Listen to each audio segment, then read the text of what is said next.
जी नमस्कार। मेरा नाम सुलेखा सिंह है और मैं बेसिकली अलीगढ़ की रहने वाली हूँ।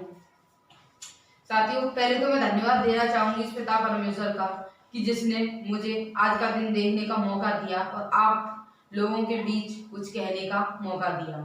तो साथियों, मैं आज नेटवर्क मार्केटिंग पर बात करने वाली हूँ, जो मैं आपको बताऊंगी कि इस बिजनेस को लोग क्यों नहीं सहन कर पाते, क्यों छोड़ देते हैं, क्यों नहीं इस बिजनेस को कर पाते। आज हम इस बारे में बात करेंगे। तो मैं आपको एक इतने महान बिजनेस को लोग क्यों छोड़ देते हैं, क्यों नहीं सहन कर पाते, तो मैं आपको एक कहानी के द्वारा समझाना चाहूंगी। तो साथियों, चलते हैं कहानी की तरफ। एक मूर्तिकार था, मूर्ति बनाने वाला, जिसको ऑर्डर दिया गया एक मूर्ति बनाने का।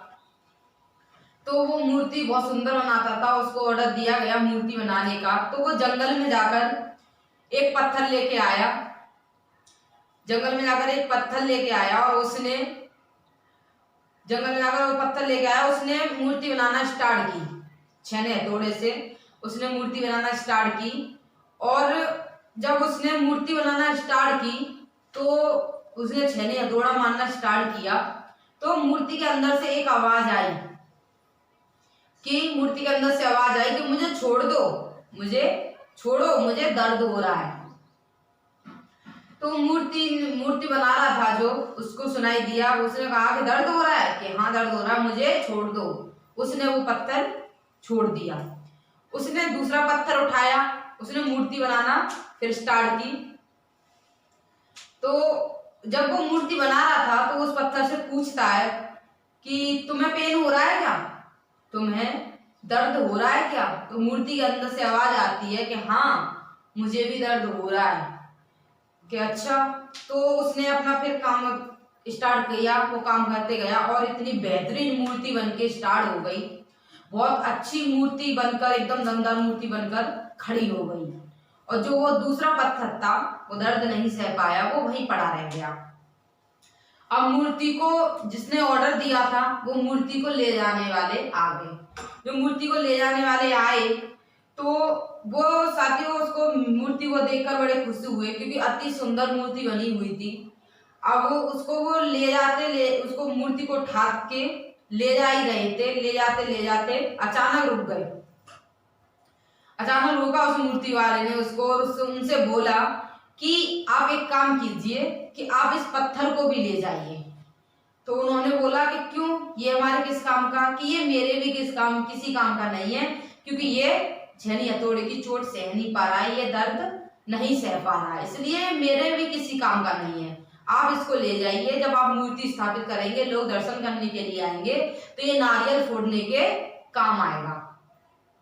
तो उन्होंने कहा ठीक है, दे दीजिए। तो वो मूर्ति को भी ले गए और उस पत्थर को भी ले गए।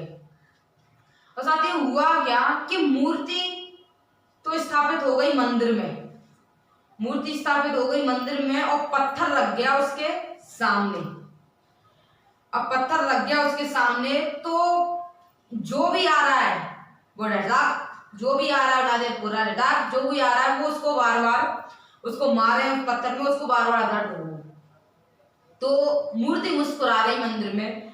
तो वो बोलता है पत्थर कि तू क्यों मुस्कुरा रही है? तो मूर्ति बोलती है कि तभी थोड़ा सा दर्द सह लेता तो अब इतना दर्द नहीं सहना पड़ता। मुझे देख, मुझे लोग पूछ रहे हैं, मैं आराम से बैठी हुई हूँ, तू थोड़ा सा दर्द तभी सह लेता तो ये आज तू बार बार दर्द ठोकर खा रहा है, वो नहीं तुझे खाना पड़ता।